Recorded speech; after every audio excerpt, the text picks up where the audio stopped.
is it okay to love data engineering and hate machine learning, deep learning? I feel guilty sometimes. For me, I'm a data engineer.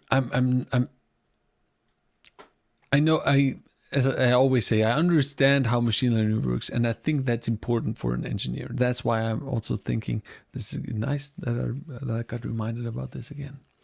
Like, that's why I think it's important for an engineer to understand the language and to understand how it generally works, right?